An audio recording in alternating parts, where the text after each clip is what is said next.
A recent study shows that women may be paying more for virtually the exact same product.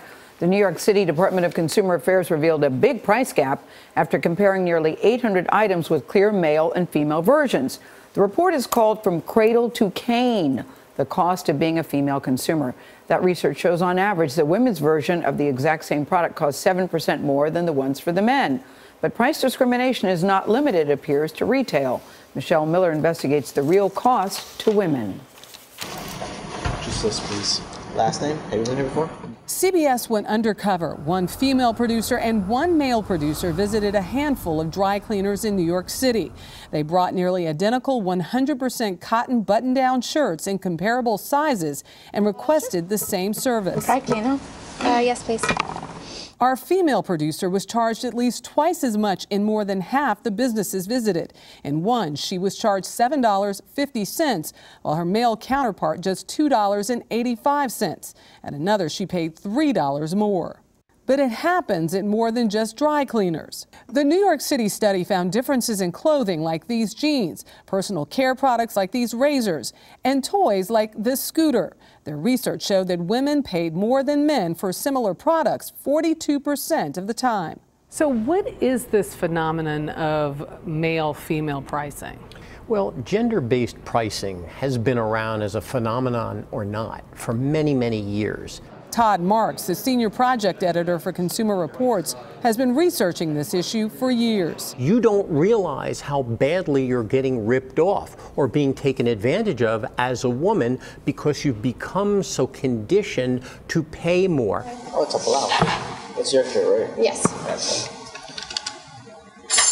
So it's $7.50 for this, okay? What? It's $7.50 for a women's shirt. I thought it was a men's shirt. Okay. Why is that different?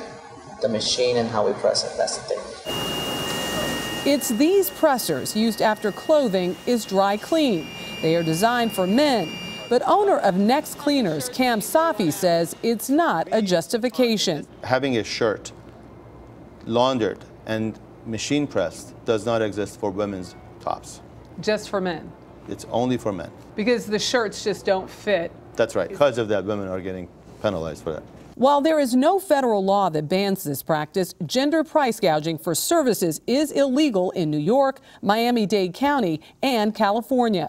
California outlawed it in 1996 after a statewide study found a gender tax cost each woman approximately $1,351 more annually. But there are no laws aimed at preventing it in retail. One of the reasons that we can't legislate differences in products is because it's about the market.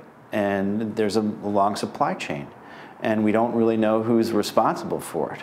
Michael Cohn is a trade lawyer who says part of the problem is the extra cost for women's products tacked on from the get-go. He found that women's clothing, shoes, and gloves often enter the country with a higher import tax than men's. One example, men's sneakers were taxed at 8.5%, while women's shoes at 10%. It might be $5 that you pay that's extra to Uncle Sam, but by the time it hits the retail consumer, it could be $10, $12, $13. And Cohn found it dates back to at least the mid-1800s, when women's hats and gloves were taxed higher. He says ultimately it will be consumers who hold the key to reform. It has to be a market response, a written campaign. Vote with your purse and your pen.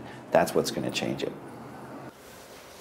Wow, Michelle Miller with that investigation. Yeah. It's really outrageous. It's not just that, it's a tax on certain products for women that don't exist for men. And the legislatures need to take a close look at it, create some parity. Yeah, it's unbelievable, isn't it? Yeah, it's one of those things that makes you go, what's the alternative? Start wearing Charlie's clothes? That doesn't make any sense. Somebody will figure this out. Yeah. Somebody will. I'll bring a shirt in for you tomorrow. Okay, thank you.